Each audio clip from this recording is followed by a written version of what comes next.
রাজনৈতিক অথবা দলীয় পেঁচে আলেম ওলামাদের চেহারার দিকে অনিহার নজর দেওয়া যাবে না। কি কথা বলেন না কেন? আওয়াজ করে বলেন না কেন? আলেম ওলামার চেহারায় থাকবে ইশকের নজর, মহব্বতের নজর। আল্লাহর রাসূল সাল্লাল্লাহু আলাইহি ওয়াসাল্লাম তো সাহাবীরা দেখতেছেন, সাহাবীরা রাসূলকে দেখার জন্য পাগল হয়ে গেছে। আবু বকরের ইমামতি চলতেছে, সিদ্দিক আকবর জামাতে ইমামতি বললেন। এই যে আবু বকর সিদ্দিক নবী পাকের খলিফা হিসেবে, খলিফাতুর রাসূল হিসেবে নবীজির মুসল্লায় দাঁড়ায়া নামাজ পড়ানোর সুযোগ পেলেন, নামাজ যে পড়াইলেন, আর উনি যে নবীর জায়গায় বসলেন, এটার কারণ হলো আরো আছে। তারপরেও ইমামুল মুরসালিনের মানসব মাসরাত রাহমাতুল লিল আলামিন ছাড়া কাউকে মানায় না। এই কারণে ইমাম আমার নবী। এরকম সাহাবায়ে কেরামের জামাতের ভেতরেও অনেকেই তো আছে, কিন্তু ইমাম আবু বকর, হযরত আবু বকর ইমামতি করতেছেন। সাহাবায়ে কেরাম রিজওয়ানুল্লাহি আলাইহিম আজমাইন ইক্তেদা করেছেন, নামাজ চলতেছে। নবীজি পাশেই ঘরে আছেন, কিন্তু নবীর পিছনে সাহাবীরা নামাজ পড়তে পারতেছেন না। হৃদয়ের হালতটা কতটা ভাঙ্গা সাহাবায়ে কেরামের। নামাজের সেজদার ভেতরে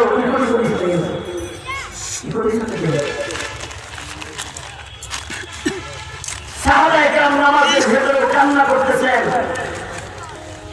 আল্লাহর রাসূল সাল্লাল্লাহু আলাইহি ওয়াসাল্লাম সাহাবায়ে কেরামের নামাজ দেখার জন্য মসজিদের জানালায় এসে দাঁড়াইছেন।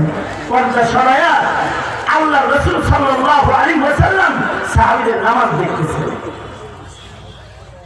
নবী যখন কাঁদতেছেন, আবার হাসতেছেন। উম্মুল মুমিনিনের জিজ্ঞাসা ছিল, আল্লাহর রাসূল, আমার বাবা নামাজ পড়াইতেছে, সাহাবীরা নামাজ পড়তেছে, দেখে কাঁদেন কেন, আবার হাসেন কেন? আল্লাহর রাসূল বলেন, কাঁদি এজন্য যে আমার সাহাবীরা আমার পিছনে নামাজ পড়তে চাইতেছে, কিন্তু তারা পড়তে পারতেছে না, আমিও পড়াইতে পারতেছি না। আমার এই বিয়োগ যন্ত্রণা কাটাইতেছে আর হাসতেছি এজন্য আমার আবু বকরের পিছনে কত সুন্দর করে নামাজ পড়তেছে। একটু পরে যখন আল্লাহর কাছে যাব, যদি জিজ্ঞাসা করে যে হাবিব আপনার সাহাবীদেরকে কি অবস্থায় দেখে আসছেন, আমি বলবো আমি দেখে আসছি আবু বকরের ইমামতে সব আপনার কদমে পড়ে রয়েছে। আল্লাহ এই সুন্দর দৃশ্য দেখা হাসতেছি। সাহাবীরা যখন নামাজ পড়তেছে, আল্লাহর রাসূল যখন দাঁড়ায় দাঁড়ায় দেখতেছেন, সাহাবীদের তো কেউ টের পাইছে যে জানালায় নবীজি আছেন, নামাজের ভিতরে টের পাইছে। সাহাবীরা অনেকেই টের পেয়ে গেছে। সাহাবীরা রিওয়ায়াত করে বলে, মনটা চাইতেছে আগে রাসূলের আরবিতে এক নজর দেখি। সাহাবায়ে কেরাম হাদিসে আছে, নবীজির ঘরের সামনে, হুজরার সামনে বসে থাকতেন নবীজিকে এক নজর দেখার জন্য। 2 দিন 3 দিন আল্লাহর রাসূলের সাথে জিয়ারত হইতেছে না, সাহাবীরা পাগল হয়ে যেতেছে।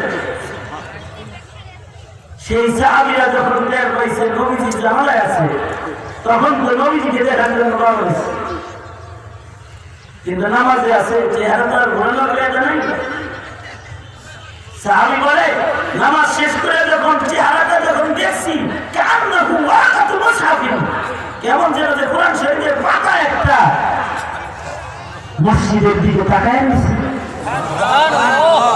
আল্লাহর রাসূলের চেহারাকে কোরআনের পাতার সাথে তশবিহ দিয়েছেন সাহাবায়ে কেরাম, কারণ আল্লাহর রাসূল হলেন জীবন্ত কোরআন। কান্নাহু ওয়াকাতু মুসহাফিন। এই কারণেই সাহাবীরা নবী দেখার জন্য পাগল থাকতেন। নবীজিকে দেখলে ক্ষুধা মিটে যেত। হযরত সিদ্দিক আকবরের জীবনের পছন্দনীয় আমলের ভেতরে একটা পছন্দনীয় আমল হলো আন-নাযরু ইলা ওয়াজহি রাসূলিল্লাহ, আল্লাহর রাসূলের চেহারা চেয়ে দেখা। এটা সাহাবী সবচেয়ে আবু বকরের পছন্দনীয় আমল আন-নাযরু ইলা ওয়াজহি রাসূলিল্লাহ, কারণ কান্নাহু ওয়াকাতু মুসহাফিন, কারণ নবীর চেহারাটাই কোরআন, কোরআনের কথা। নবীকে জীবন্ত কোরআনের সাথে তশবিহ।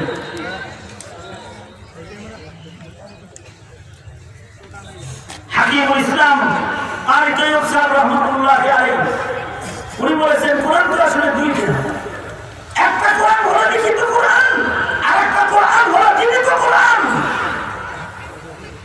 লিখিত কোরআন হলো কাগজের পাতায়, আর জীবিত কোরআন হলো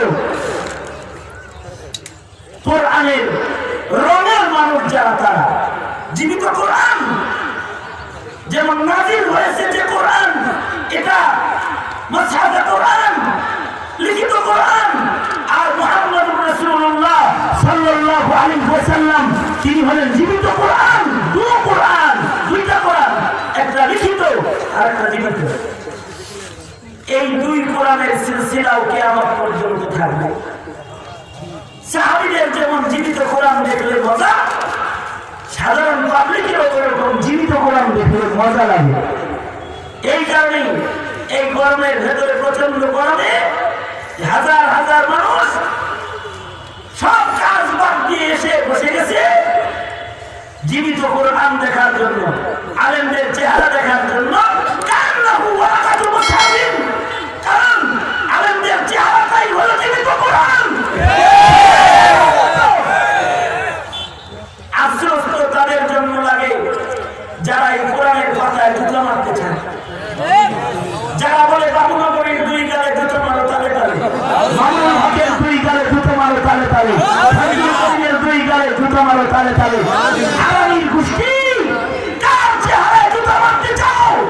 আল্লাহর কোরআনে জুতো মারতে চাও? আল্লাহর কোরআনে ওটা কান্নাহু ওয়াকাতু মুসহাফিন, ওটা আল্লাহ পাকের জীবন্ত কোরআনের একটা নমুনা, আলেমদের চেহারা। এই কারণে কিয়ামত পর্যন্ত আলেমদের চেহারাও যারা দেখবে তাদের সগীরা গুনাহ মাফ হতে থাকবে, হৃদয়ে তাকওয়া ঢুকতে থাকবে। আল্লাহু আকবার। মুসলমানের ঘরে জন্মায়া মৌলবীর চেহারা তোমার কাছে নিকৃষ্ট লাগে না, এটা চেহারা নিকৃষ্ট লাগে না, এটা হলো কোরআন নিকৃষ্ট তোমার কাছে, কারণ এটা কান্নাহু ওয়াকাতু মুসহাফিন, ওটা কোরআনের কথা।